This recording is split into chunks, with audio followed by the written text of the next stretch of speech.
12 to 18 po, na siyempre bata naman natin dito hanggang grade 6, kakausapin ang first offense. Ang second po ay community service na agad ng 11 to 15 hours. At ang third offense po ay community service ng 15 to 20 hours. Yun po ang... Okay. Ano po kayo?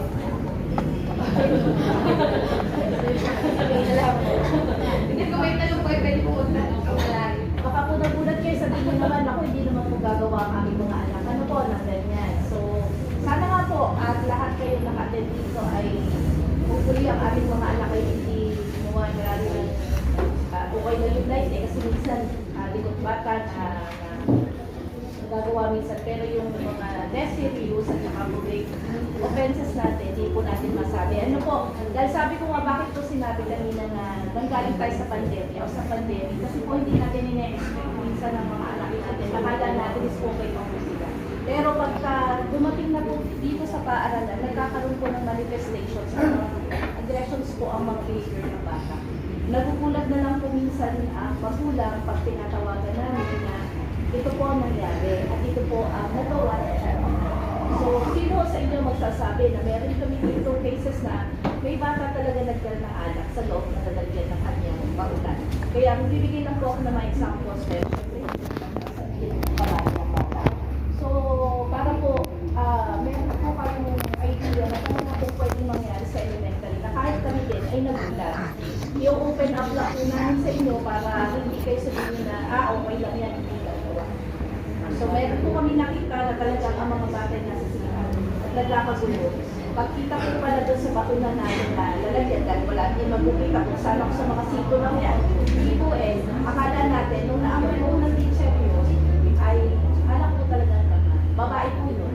So, kita nyo, sasabihin nyo lalaki, babae. Kahit mga babae o mga lalaki, meron po talagang tendency na pwede po mangyari yun sa ating mga anak. So, beside pa po doon, yung mga baby po natin, meron tayong mas maliit na bata at meron din tayong malaking bata. So, yung maliit na bata, dala out of curiosity, kinuha sa magulang at dinala sa schools. Kaya, tirinay yung mga kaklase, nung nakakalikot at share at ano. Tapos, ang isa po ay makikita mo, nagtatago sila sa mga ating mga classroom pagka nakakapa-after po yung napasok noon. Nakakaano pa rin po, nakakasingit po sila ng mga time nila na talaga nakakasingit pa rin ng kanilang curiosity na nagtatry sila nung big na yan. Kasi nga, feeling, mabango kasi, mabango po yun. Siyempre, siguro, tendency nila is, try lang natin kung ano ito.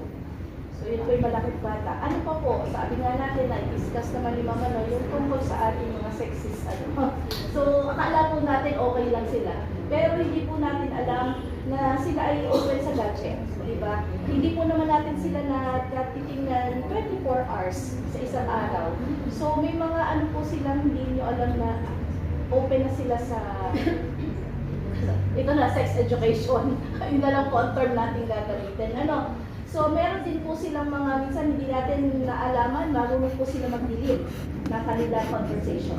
So, ang mga bata po, may mga group chat sila. Kahit hindi natin sila inaalaw, kaya nga po ang ating group chat, so advisors, ay dapat parents, diba? Parents at bata, ay hindi parents at teacher. Pero sila po mismo sa kanilang mga klase, ay meron po silang sarili po group chat. So, minsan po ay silip-silipin nyo din po ang kanilang conversations. Silipin nyo rin po ang mga chat nila doon sa kanilang mga private messenger sa kanilang 12 to 18 po, na siyempre bata naman natin dito hanggang grade 6, kakausapin ang first offense. Ang second po ay community service na agad ng 11 to 15 hours. At ang third offense po ay community service ng 15 to 20 hours. Yun po ang... Okay. Ano po kayo?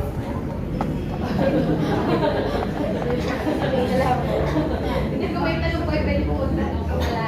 Baka po nagulat kayo, sabihin niyo naman ako, hindi naman po gagawa ang aming mga anak. Ano po, ng ganyan. So, sana nga po, at lahat kayo naka-attend dito ay hopefully ang aming mga anak ay hindi gumawa marami ng okay na yung light eh, kasi minsan likot bata na nagagawa minsan. Pero yung mga less serious at saka public offenses natin, hindi po natin masabi. masabi. Ano po, dahil sabi ko nga bakit po sinabi kanina na nanggaling tayo sa pandemya o sa pandemic kasi po hindi natin ine-expect minsan ng mga anak natin. Akala natin is okay pa po sila.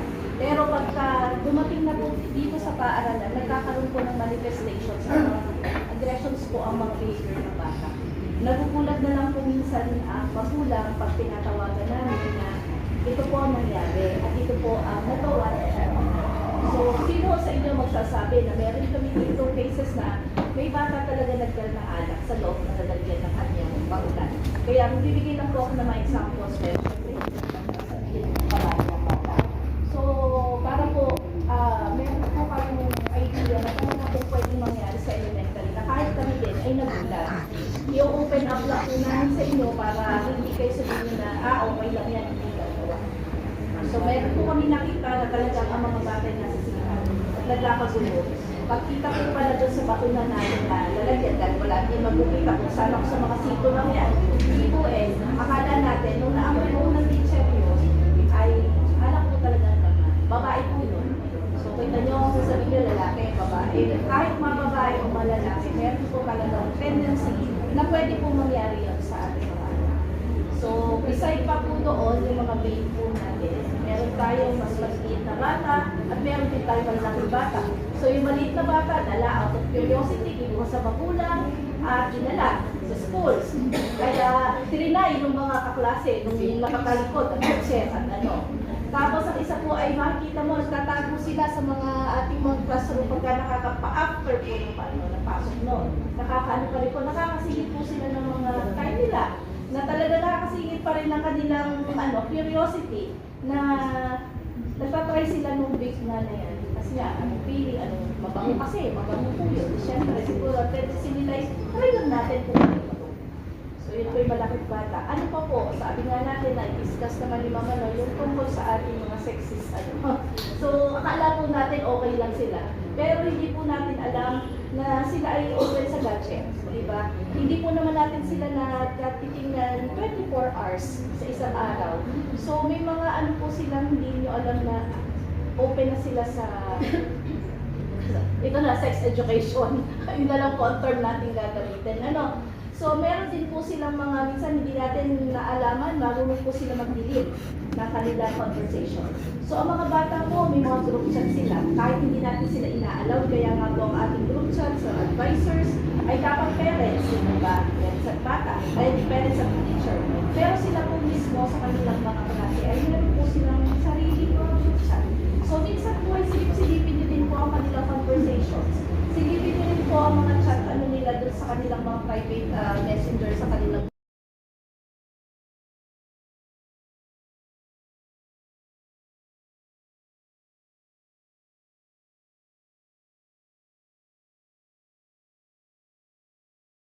Just 12 to 18 po, na siyempre bata naman natin dito hanggang grade 6, kakausapin ang first offense. Ang second po ay community service na agad ng 11 to 15 hours. At ang third offense po ay community service ng 15 to 30 hours. Yun po ang okay. Ano po kayo?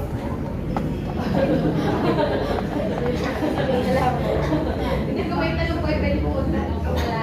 baka po nagulat kayo, sabihin nyo naman, ako hindi naman po gagawa ang aming mga anak. Ano po, ng ganyan. So, sana nga po, at lahat kayo naka-attend dito ay hopefully ang aming mga anak ay hindi gumawa marami ng okay na yung life kasi minsan likot bata na nagagawa minsan. Pero yung mga less serious at saka public offenses natin, hindi po natin masabi. Ano po, dahil sabi ko nga bakit po sinabi kanina na nanggaling tayo sa pandemya o sa pandemic kasi po hindi natin ine-expect minsan ng mga anak natin. Akala natin is okay pa po sila.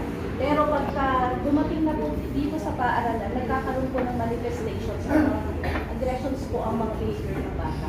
Nagugulat na lang po minsan ang magulang pag tinatawagan namin na ito po ang nangyari at ito po ang nagawa. So, sino sa inyo magsasabi na meron kami dito cases na may bata talaga nagkaroon ng alak sa loob na lalagyan ng kanyang paulan. Kaya magbibigay lang po ako ng mga examples. So, para po, meron po kayong idea na kung ano po pwedeng mangyari sa elementary. ay nagulat. I-open up lang po namin sa inyo para hindi kayo sabihin na, okay lang yan, hindi gagawa. So meron po kami nakita na talagang ang mga batay nasa sigahan at nagkakagulo. Pagkita ko pala doon sa bakuna natin na lalagyan dahil wala din magkukita kung saan ako sa mga sito lang yan. Dito akala natin, nung naamoy mo ng teacher yun, ay anak ko talaga naman. Babae po yun. So kita nyo, sasabihin nyo lalaki, babae. Kahit mga babae o mga lalaki, meron po talagang tendency na pwede po mangyari yun sa ating mga anak. So, beside pa po doon, yung mga baby po natin, meron tayong mas maliit na bata at meron din tayong malaking bata. So, yung maliit na bata, dala out of curiosity, kinuha sa magulang at dinala sa schools. Kaya, trinay yung mga kaklase, nung nakakalikot at check at ano. Tapos, ang isa po ay makikita mo, nagtatago sila sa mga ating mga classroom pagka nakakapa-after po ng pasok noon. Nakakaano pa rin po, nakakasingit po sila ng mga time nila na talaga nakakasingit pa rin ng kanilang curiosity na nagtatry sila nung big na yan. Kasi nga, anong feeling, mabango kasi, mabango po yun. Siyempre, siguro, tendency nila is, try lang natin kung ano ito. So, yun po yung malakit bata. Ano pa po, sabi nga natin na i-discuss naman yung mga yung tungkol sa ating mga sexist. So, akala po natin okay lang sila. Pero hindi po natin alam na sila ay open sa gadgets. Diba? Hindi po naman natin sila natitingnan 24 hours sa isang araw. So, may mga ano po silang hindi nyo alam na open na sila sa ito na, sex education. Yun na lang po ang term natin gagamitin. So, meron din po silang mga, minsan hindi natin naalaman, marunong po sila mag-delete ng kanilang conversation. So, ang mga bata po, may mga group chat sila. Kahit hindi natin sila ina-allow, kaya nga po ang ating group chat sa advisors ay dapat parents, diba? Parents at bata, ay parents at teacher. Pero sila po mismo sa kanilang mga klase ay meron po silang sarili group chat. So, minsan po ay silip-silipin din po ang kanilang conversations. Silipin nyo rin po ang mga chat nila doon sa kanilang mga private messenger, sa kanilang mga abuso, cyber, sa online. Hindi natin alam. Kasi hindi mo po magsusumbong ang mga yan. Gawatakin po ang mga yan. Dahil ang sasabihin po nila ay sila ay makakapagalitan, sila ay masaktan ng magulang. So, yun po ang nangyayari. Nakatago na nila. So, siguro ang pinakamaganda po doon is, sabi niyo po ng heart to heart ang inyong mga anak para kahit pa paano makapag-open na kung may nangyari sa kanila sa school, kung sila ba ay na-abuso na mga classmates. Para yun po naman ay mapapag-usapan pa dito. Pag mapapag-usapan, yun lang naman po yung sabi. Kaya kailangan po talaga namin i-relay o i-roll out po sa inyo ang post po na ito, child protection policy. So, ibig sabihin, kahit po tayo ay nasa sa elementary, hindi po ibig sabihin na hindi po gagawa ang ating mga bata. So, akala lang po natin yun. Pero may mga instances. So, tayo po ay, tayo ay extra, fair pa. Dahil nga sabi ko sa inyo, ang laki po ng iniiba ng mga bata after ng pandemic. So, socially, mentally, sila po ay nagkaroon ng relapse or mga patagutan. Ano po magugulat na lang? So, may tanong pa po kayo? Wala na po, okay na po tayo. So, punta lang po tayo sa second agenda. Pwede na po. Bago po tayo tatanong po paano ang ating bagong principal. Ito po una ano po. So, hopefully po, ang sabi po possible na dating po ng ating principal ay February 1. Ayun po yung Thursday. Kung matutuloy po ang appointment nila. So, hindi pa po namin masabi kasi po ang confirmation po ikaantay namin kung siya po talaga ang dadating. At kung kailan po siya dadating, siguro mamayang hapon po, kung halimbawa namang matutuloy po ang dating nila February 1, baka bukas po ihatid siya dito sa school. Kaya lang mami, nag-aantay pa po kami ng advice galing po sa ating OIC. Pagpasensyahan niyo po na wala po si Sir Manny ng ating OIC po. School kasi po meron silang icon ngayon na meeting, yun po yung icon awards sa so, pasensya na po, hindi siya naka-attend. Pero siguro naman po, by afternoon o bukas po ng umaga ay malalaman natin. Yung confirmation po, dadating na nga po ang ating so, balik-back school na naman po tayo ng 31. So, nakapahinga na po ang ating mga bata. So, sana naman ay medyo, na-regain na yung kanilang stress na galing sa school. So, yun po. Ngayon po ay ibibigay ko muna ang floor kay Mami Lula at saka po sa ating SPPA officers para po sa ilang agenda po na pwede po nilang discuss. Magandang umaga po sa inyong lahat. Kami po ay may activity na gustong gawin po para sa ating paaralan, para po magkaroon po ng pondo ang ating SPTA. Ito po ay one-time Zumba, ito po ay, meron po tayo nitong ticket. Ito po ay nagkakahalaga ng 100 pesos po kada ticket po. Gaganapin po natin ito sa February 17. Kami po ay magpo-provide ng ticket every section po. Ibabahagi ko lang po ang napag-meetingan namin ng lahat po ng West SPTA President. Ang mangyayari po daw po kasi, magkakaroon po daw ng gandang guro bawat school.